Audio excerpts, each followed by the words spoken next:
What's up, everybody, and welcome to our second installment of Casual Fridays here at Miami. We talk anything and everything Miami, basketball, and dive deeper into the personalities of people surrounding the program. My name is Ryan Smith, Director of Operations, also serving as host for this series. Weekly conversations to give you insight about how things work here in Oxford. Today we have assistant coach J.R. Reynolds here to discuss his past, current role for Miami. J.R., appreciate you joining us today, man. Thanks for having me. All right, first and foremost, who are you, man? Where are you from? You know, how did it transpire to get you here in Oxford? Well, I'm from Central City, Kentucky. Played basketball at Muhlenberg North High School. Played for Hall of Fame coach Steve Sparks. One of my backcourt mates was Patrick Sparks. He ended up playing point guard at Kentucky for Tubby Smith alongside Rajon Rondo. Another really tough competitor on our team was a guy named John Frazier. He ended up being a national champion running back for Western Kentucky University, coached by Jack Harbaugh. So, just growing up in Kentucky, we learned a lot of pride and, just competing and playing hard. And, the game of basketball has done a lot for me. And honestly, that's what's got me here to this point. Now, you took a different route to get to Eastern Illinois. You went to a junior college first. How was that experience for you? Yeah, played junior college basketball for Hall of Fame coach Todd Franklin. He's now the head coach at Vincennes University. I was at Southeast Illinois College, played there for 2 years. We were nationally ranked, had a really good team, and from there went on to Eastern Illinois, was able to play for head coach Rick Samuels, and then my senior year, Coach Owens came on as assistant coach, his first Division I assistant coaching job. Now, JR, I hate to do this to you, man, but there's a great story of him playing Marquette with one Dwayne Wade. And how did the first part of that game go for you? Well, to rewind, our head coach was telling us, this kid Dwayne Wade, he's transcendent. He's going to be like a Michael Jordan type player. So, we're seniors, we're thinking, he's good, but he's not that good. And, 22 points in the first half later, 100% from the field. We kind of knew who D. Wade was. We'll just leave it at that. That is great. But I also had 24 points in that game, though. So you can't leave that out. Now, you talked about tough competitors on your high school team. Right. There's another tough competitor yourself. When we go down and play noon ball, you're down there. You're not down there to just get a workout. You're down there to get a win. Yeah, absolutely, man. I think every now and then I get a little out of character, or maybe I'm in character. I'm trying to figure that out. But I love playing the noon ball. Gives a chance to, get some cardio outside of the treadmill, or just that stuff that hurts to do. I love the competitiveness of noon ball, and we have a lot of fun playing. JR, you're a Division I assistant basketball coach. That's pretty special. Yes, it is. What was your path to get to this point? Well, it's been a long, windy road, honestly. As soon as I was done playing at Eastern Illinois, I was able to help out as a student assistant and finish my degree at Eastern.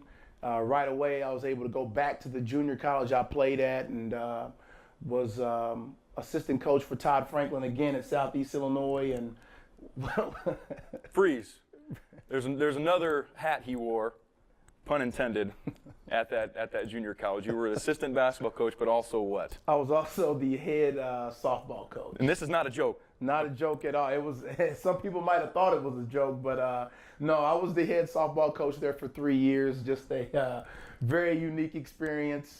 Like you say, you talk about hats. I think I wore a Yankees hat on the sidelines, or So it was a very unique experience. Had some fun days, but for the most part, had some tough times. Had some scores that I don't want to get dug up. But I think another cool part of it is you were willing to do that just to get to your point right now. And I think that you had some big names coming through to recruit your junior college guys that saw that you were willing to do that and come up to the gym full of gravel and dirt just because you were coaching down there as well, and you had to do it. Right. Yeah. Absolutely. I mean, I remember Conzo Martin coming through recruiting our guys, and Coach Painter was coming through recruiting our guys. Paul Lusk from Purdue.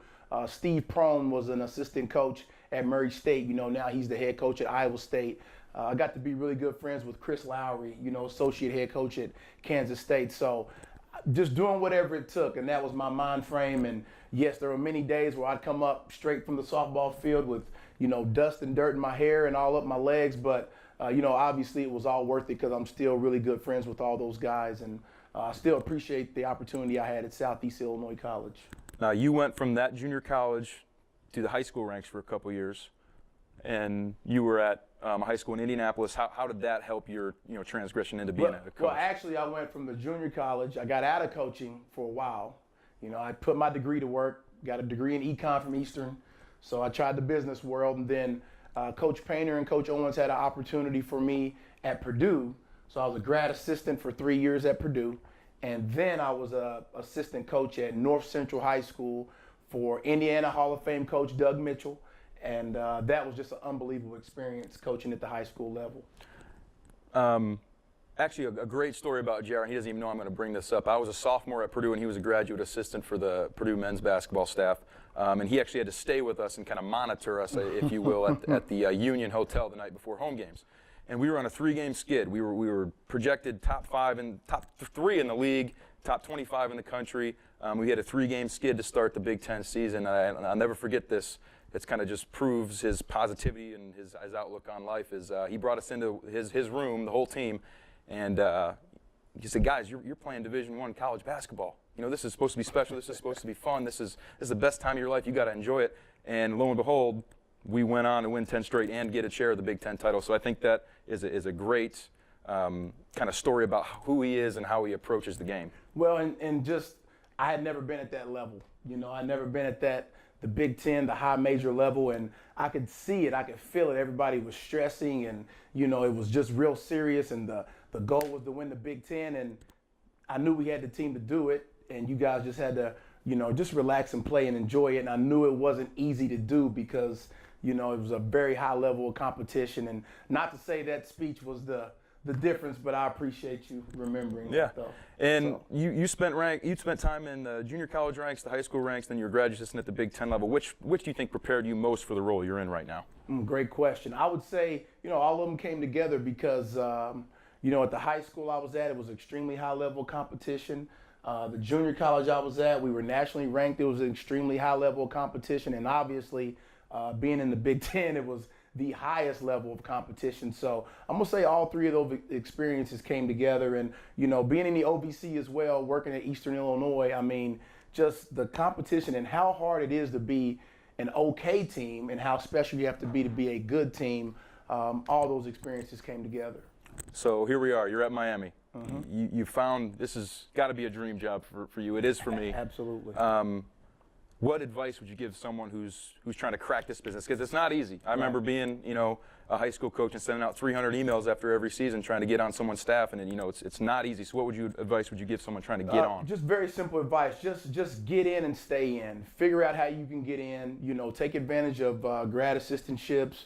If you can get on as a volunteer assistant, junior college, Division III, doesn't matter your level because everybody's path is different.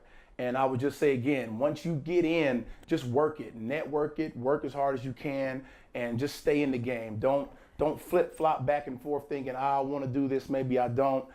Just decide, make the decision. This is what you want to do, and your path will come together. And understand, your path is going to be different than everybody else's. So. All right. Just general questions about being a college coach. Mm-hmm. What is the easiest part of your job? What do you see as the easiest is the best way to put it? The easiest and the funnest for me is the actual on-court coaching. I'm old school. I just love to coach. I love to, be on the court and, interact with the guys. And, we go out there with a solid game plan every day. Coach Owens is really great about putting practice plans together. And I just like being on the court, interacting with the guys and, hitting those big guys with the pad and just trying to keep their energy up, keep their focus up. That's my favorite part. And I think for those of you who will come to a Miami practice, you'll see that his energy is pretty much contagious. And he brings it every day. It's great to see. But what do you consider to be the most challenging part? The balance between career and family.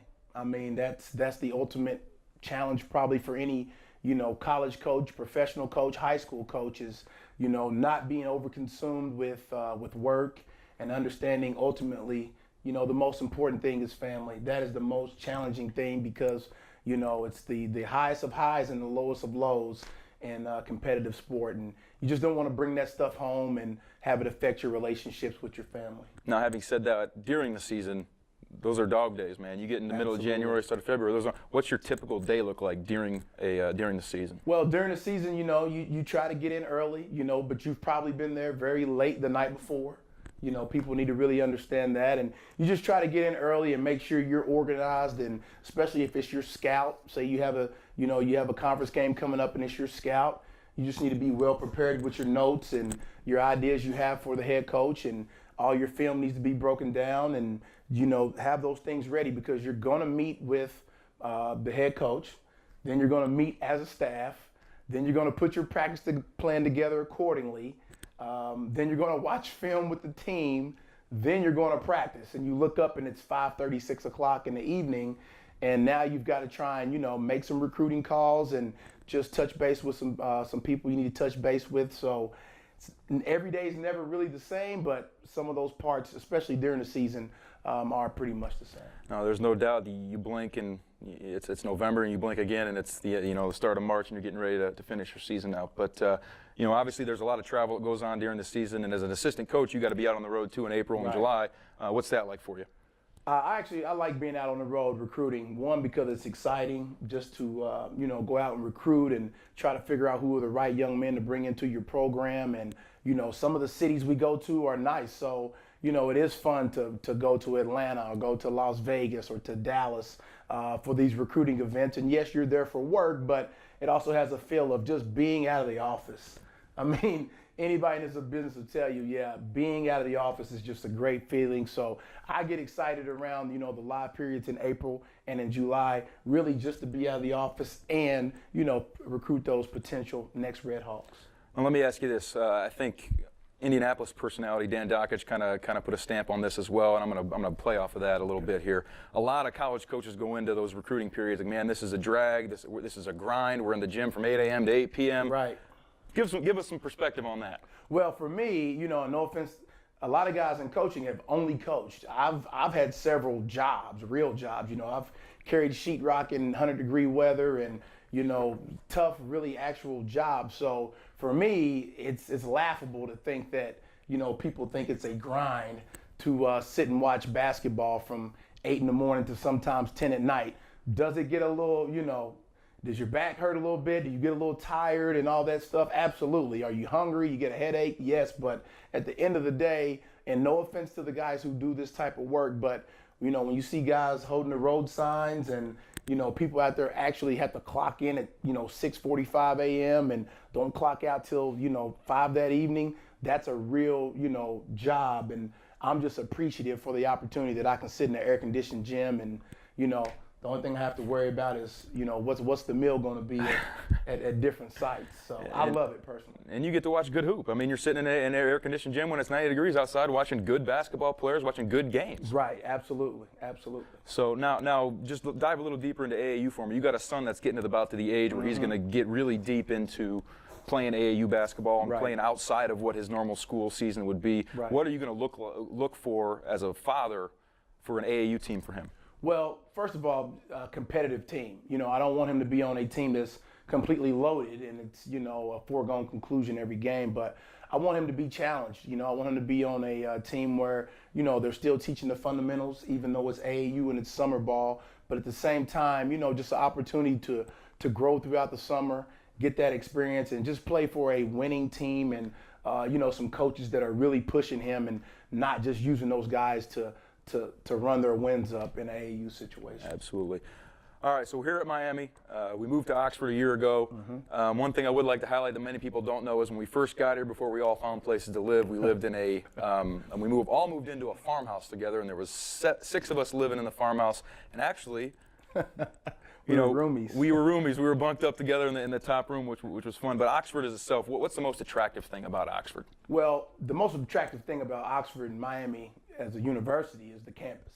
Yeah. Every time we bring a recruit on campus, the recruit, his parents, his coach, whoever it is that brings him here, they're always blown away, by the campus. So I would say, the nicest thing about Oxford is, obviously the college campus here, at Miami, and then, the uptown area is really nice, really cool as well. I obviously like to eat, so there's several options to eat uptown, and I really enjoy that as well. Yeah, so a lot of great restaurants here in Oxford. It's a great place to live. My wife and I love it. But your transition from working at Eastern Illinois to Miami, what was that transition like in moving? And you obviously had a house in Terre Haute, but you worked at Eastern. Right. But now you're transitioning here to Oxford. Yep. I mean, it's been a great transition. You know, within college basketball, that's what you want. You want to gradually be able to move up and work for good people and take advantage of good opportunities.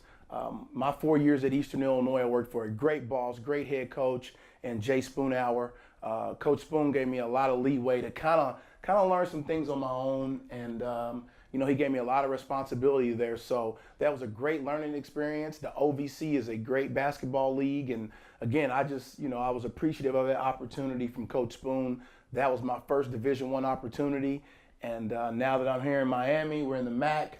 You know, I'm working for Coach Owens. We've had a relationship for, you know, well over 15 years now. I'm just excited to be here and just continue to help him, you know, steer Miami in the right direction. Having said that, he's obviously a great ball coach, as he proved last season. We got some great talent on our team. Right.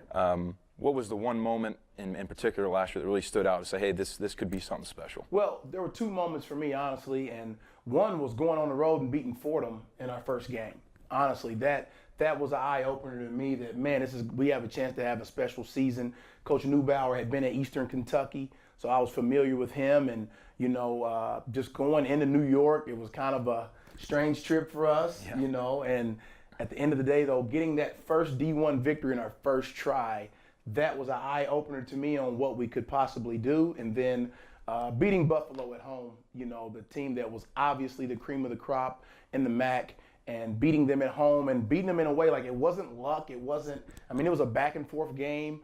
They have high level players. We have high level players, and it was execution on both sides. And that win really showed me that, you know, not only last season, but moving forward, we could have a good team and do something special.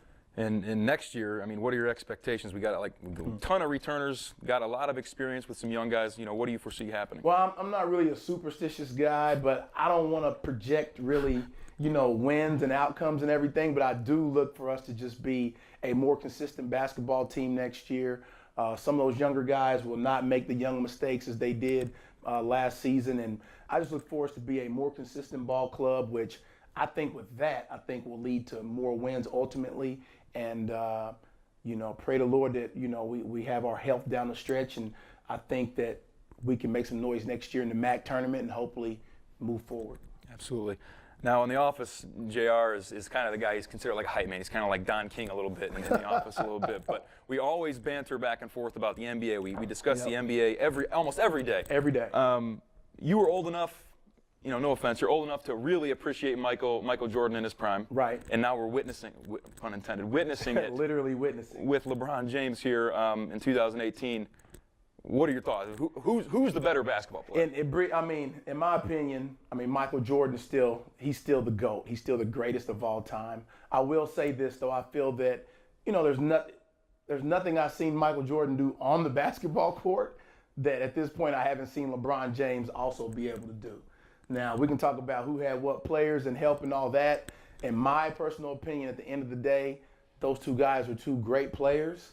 And when you talk about greatness, I mean, a lot of times championships is what separates the two. And unfortunately for LeBron, he's got, what, 3 right now? 3 right now, but they're, you know, obviously in the midst of their finals. But and, you know, and Mike went 6-0, and that's just my opinion. Again, if you talk about Peyton Manning and Tom Brady, you're going to go with Tom Brady because he has more rings than Peyton Manning. So that's just my personal opinion. LeBron James is a great player, but to me, Michael Jordan is still the greatest of all time. And it's obviously a hypothetical that everyone likes to discuss, and it gets silly sometimes, but we always have fun with it in the office. But the other thing we talk about is rookies and the really you know, explosive and talented rookies we saw in the NBA this year. If you want to count Ben Simmons as that, you know, obviously Jason Tatum.